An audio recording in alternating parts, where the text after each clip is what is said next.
नमस्कार, आप देख रहे हैं आज तक। मैं हूं आपके साथ नवजोत रंधावा। एलएसी पर चीन ने कदम तो पीछे खींच लिए हैं, लेकिन चीन की फितरत को देखते हुए भारत की सेना पूरी तरह से चाक चौबंद और चौकन्नी है। चौकसी का आलम यह है कि वायुसेना के लड़ाकू विमान रात में भी आसमानी सरहद पर गश्त लगा रहे हैं। सुखोई, मिग जैसे युद्धक विमान लगातार आसमानी सीमा की निगरानी रखे हुए हैं। आज तक संवाददाता मंजीत नेगी एक फॉरवर्ड एयरफोर्स बेस तक भी पहुंचे, जहां पर वायुसेना के नाइट ऑपरेशंस को उन्होंने कैमरे में रिकॉर्ड किया।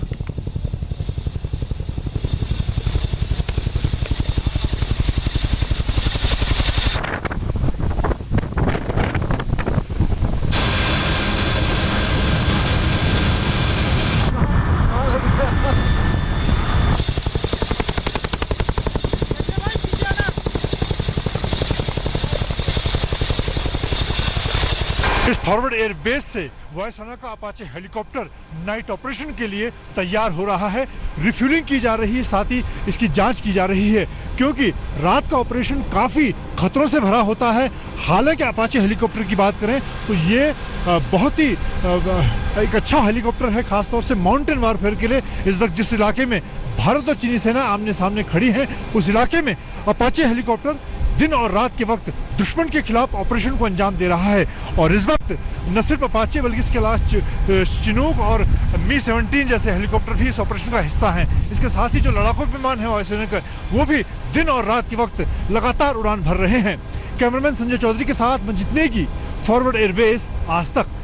वायुसेना के इस नाइट ऑपरेशन के दौरान वायुसेना के लड़ाकू विमान Su-30 के अलावा मिग-29 हिस्सा ले रहे हैं। और जबकि अगर हेलीकॉप्टर की बात की जाए तो अपाचे, चिनूक और Mi-17 जैसे हेलीकॉप्टर नाइट फ्लाइंग का हिस्सा हैं। इस वक्त चीन सरहद पर जिस तरह से दोनों सेनाएं आमने सामने खड़ी हैं, ऐसे में वायुसेना दुश्मन को कोई मौका नहीं देना चाहती, और इसीलिए दिन और रात 24 घंटे वायुसेना के जो लड़ाकू विमान हैं, हेलीकॉप्टर हैं, वो दुश्मन की हर हरकत पर नजर रख रहे हैं। कैमरामैन संजय चौधरी के साथ मंजीत नेगी, फॉरवर्ड एयरबेस, आज तक।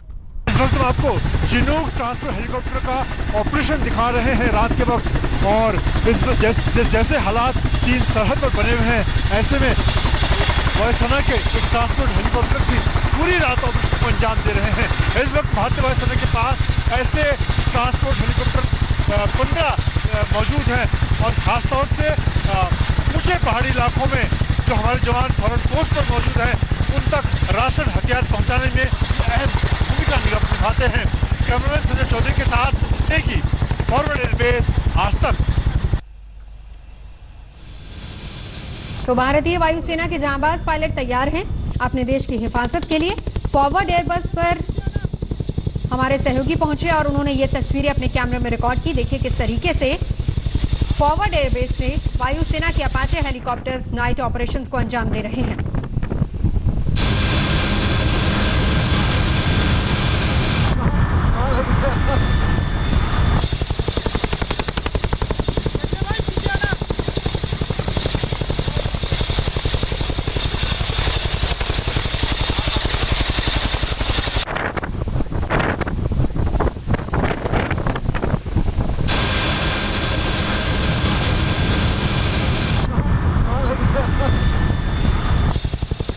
तो नाइट ऑपरेशन के लिए काफी जोखिम भरा क्योंकि ये होता है, और इसीलिए अपाचे हेलीकॉप्टर्स को कई घंटों तक पहले चेकअप किया जाता है, और फिर उसके बाद अपाचे हेलीकॉप्टर्स उड़ान भरते हैं। और पहाड़ी इलाकों के लिए काफी, सबसे कहें तो अच्छा माना जाता है। और साथ ही साथ चिनूक समेत कई लड़ाकू विमान भी लगातार उड़ान भर रहे हैं। फॉरवर्ड एयरबेस पर चौकसी बढ़ा दी गई है, नाइट ऑपरेशन लगातार जारी है। आज तक पहला ऐसा चैनल है जो यहाँ पर पहुंचा और ये एक्सक्लूसिव तस्वीरें हम आपके लिए लेकर आए हैं।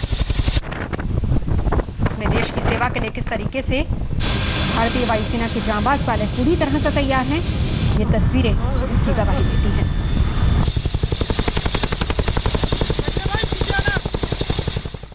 नीमू और खरदुंगला से आज तक की सुपर एक्सक्लूसिव रिपोर्ट भी हम आपको दिखाते हैं। इस वक्त हम आपको लेह के पास नीमू ब्रिगेड दिखा रहे हैं, जहां पर प्रधानमंत्री नरेंद्र मोदी सैनिकों के बीच पहुंचे। सामरिक पुलों को बदलने का काम चल रहा है। ये पुराने लोहे के पुल हैं, जिन्हें बदलकर अब नए कंक्रीट के पक्के पुल बनाए जा रहे हैं। इस नई सड़क के बन जाने से श्रीनगर, करगिल और लेह होते हुए सियाचिन तक भारतीय सैनिकों की जो आवाजाही है वो बिना पाकिस्तान की नज़र में आए हो सकेगी। तो आपने फॉरवर्ड एयरबेस के हालात भी देखे हैं। अब हम आपको एक और एक्सक्लूसिव रिपोर्ट दिखाते हैं। आज तक उस जगह पहुंचा है जहां प्रधानमंत्री नरेंद्र मोदी ने दौरा किया था।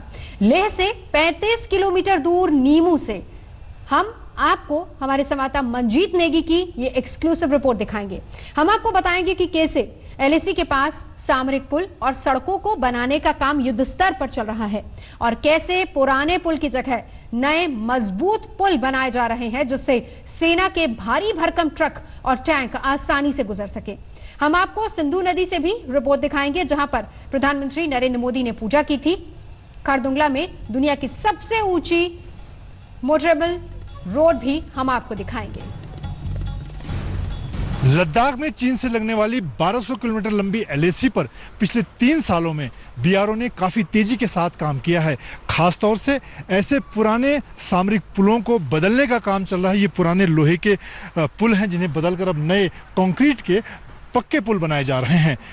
अब तक करीब 20 ऐसे पुल बनाए जा चुके हैं जबकि 20 और यानी कि कुल 40 पुलों पर काम चल रहा है और जिसकी वजह से सेना की जो सरहद तक पहुंचने की आवाजाही है, सेना के जो बड़े हथियार टैंक हैं उनकी आवाजाही आसानी से हो रही है। मौजूदा हालात में जब इस वक्त सरहद पर चीन और भारत की सेनाएं आमने सामने खड़ी हैं, ऐसे नए पुलों के बन जाने से सेना की आवाजाही आसान हो गई है। कैमरामैन संजय चौधरी के साथ मंजीत नेगी, बासगो, आज तक। भारत और चीनी सेनाओं के बीच में टकराव की एक बड़ी वजह सरहद पर भारत की तरफ से सामरिक सड़कों का और पुलों का तेजी से निर्माण किया जाना है। चीन इस बात से घबराया हुआ है कि भारतीय सेना इतनी तेजी के साथ सामरिक सड़कें और पुल क्यों बना रहा है। इस काम में बीआरओ अहम भूमिका निभा रहा है। अब हम आपको दिखाते हैं कि बीआरओ किस तरह से काम कर रहा है। इस वक्त हम लेह से 35 किलोमीटर दूर करगिल की तरफ नीमू में खड़े हैं जहां पर प्रधानमंत्री मोदी पहुंचे थे। उन्होंने यहां पर सैनिकों को संबोधित किया। यहां से नीमू की अगर बात की जाए तो यहां से लेह 35 किलोमीटर है और इसके आगे ये जो हाईवे है ये करगिल होते हुए श्रीनगर जाता है। सामरिक हाईवे है। सेना की श्रीनगर से लेकर लेह सियाचिन तक की आवाजाही इस सड़क के जरिए होती है। अब इसी सड़क के साथ एक दूसरी सड़क नीमू दारचा रोड काटी जा रही है जो सामरिक तौर पर भारत के लिए बहुत अहम है और प्रधानमंत्री नरेंद्र मोदी की एक महत्वाकांक्षी परियोजना है। इस नई सड़क के बन जाने से श्रीनगर, करगिल और लेह होते हुए सियाचिन तक भारतीय सैनिकों की जो आवाजाही है वो बिना पाकिस्तान की नजर में आए हो सकेगी। कैमरामैन संजय चौधरी के साथ मंजीत नेगी, नीमू, आज तक। सीमा सड़क संगठन यानी बीआरओ तेजी से सामरिक सड़कों और पुलों का निर्माण कर रहा है। 3 साल में 40 पुलों का काम चल रहा है जिनमें से 20 पुल बनकर तैयार भी हो चुके हैं। 20 अभी बनने वाले हैं। 2022 तक 60 सामरिक सड़कें बनाने का लक्ष्य भी है। अब हम आपको दिखाते हैं करगिल से होते हुए लेह और सियाचिन से लेकर दौलत बेग ओल्डी तक पहुंचने वाली इस सामरिक सड़क पर किस तरह से काम हो रहा है, बीआरओ किस तरह से काम कर रहा है। पहले इस सड़क पर इस तरह के पुराने लोहे के पुल बनाए गए थे जिन्हें वैली ब्रिज कहा जाता था और अब बीआरओ ने पिछले 3 महीने के अंदर एक तरह से कह सकते हैं रिकॉर्ड समय में एक नया मजबूत पुल पर तैयार किया है जिस पर सेना की बड़े वाहनों की, बड़े हथियारों की आसानी से आवाजाही हो सकती है। और यहाँ पर बीआरओ मुश्किल हालात में कई तरह की दुश्वारियाँ हैं। मौसम यहाँ पर लगातार बर्फबारी का मौसम रहता है, ठंडा है और उसके साथ ही जो कोविड की चुनौती है उसके बीच में मजदूरों का मनोबल यहाँ बनाए रखना। यहाँ पर आधुनिक मशीनों के साथ जो मजदूर हैं वो दिन रात मुश्किल हालात में लगातार काम कर रहे हैं। कैमरामैन संजय चौधरी के साथ मंजीत नेगी, नीमू, आज तक। और नीमू में प्रधानमंत्री नरेंद्र मोदी ने सिंधु दर्शन पूजा भी की थी। हम आपको उस नदी के पास की रिपोर्ट भी दिखाते हैं। ये इलाका सामरिक तौर पर बहुत महत्वपूर्ण है। नीमू की अगर बात करें तो यहाँ पर जंस्कार और सिंधु इंदस जो नदी है उसका संगम है। प्रधानमंत्री मोदी ने यहाँ पर पूजा भी की थी सिंधु नदी में। और सामरिक तौर पर अगर बात की जाए तो ये जो सामरिक सड़क है, ये जो इलाका है, आगे लेह से लेकर सियाचिन, दौलत बेग ओल्डी पूरे इलाके को जोड़ने का काम करता है। और इस पूरे इलाके में अगर सड़कों की बात की जाए, सामरिक पुलों की बात की जाए, जो हम आगे आपको दिखाएंगे, वहाँ पर बीआरओ लगातार पिछले अगर 2-3 सालों में खासतौर से बात की जाए तो बीआरओ ने काफ़ी तेज़ी के साथ जो पुराने वैली पुल थे यानी कि लोहे के पुल थे उनको अब चौड़े जो सीमेंटेड पुल हैं उनमें तब्दील किया है जिससे सेना के बड़े वाहनों की आवाजाही हो सके। और प्रधानमंत्री नरेंद्र मोदी ने नीमू ब्रिगेड का दौरा भी किया था। जवानों का हौसला वहां जाकर उन्होंने बढ़ाया था। नीमू पहुंची आज तक की टीम की ये रिपोर्ट भी देखिए। इस वक्त हम आपको लेह के पास नीमू ब्रिगेड दिखा रहे हैं, जहां पर प्रधानमंत्री नरेंद्र मोदी सैनिकों के बीच पहुंचे थे और मौजूदा हालात को लेकर उन्होंने चीन को सीधी चुनौती दी थी, खासतौर से गलवान की जो घटना हुई थी। और प्रधानमंत्री नरेंद्र मोदी ने भी साफ किया था कि भारत की जो सैन्य तैयारियां हैं, भारत का जो इंफ्रास्ट्रक्चर है वो चीन के खिलाफ नहीं है, लेकिन भारत अपनी तैयारियों को सैन्य तैयारियों में कोई कमी नहीं करेगा। और चीन की जो एक तरह से चीन को जो झटका लगा है वो उसकी सबसे बड़ी वजह यही है कि लद्दाख में चीन से लगने वाली जो 1200 किलोमीटर लंबी लाइन एक्चुअल कंट्रोल है, वहां पर पिछले कुछ सालों में, खासतौर से 3 सालों में जो सामरिक सड़कों का, पुलों के निर्माण का काम तेज हुआ है, उसकी वजह से चीन घबराया हुआ है। और इसी वजह से जो मौजूदा तनाव है उसमें चीन ने अपनी सैन्य तैनाती की है।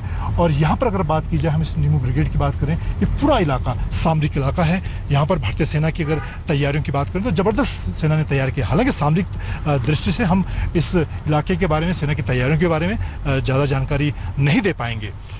कैमरामैन संजय चौधरी के साथ मंजित नेगी, नीमू आज तक। नमस्कार, मैं हूं अंजना ओम कश्यप। हमें उम्मीद है ये वीडियो आपको पसंद आया होगा।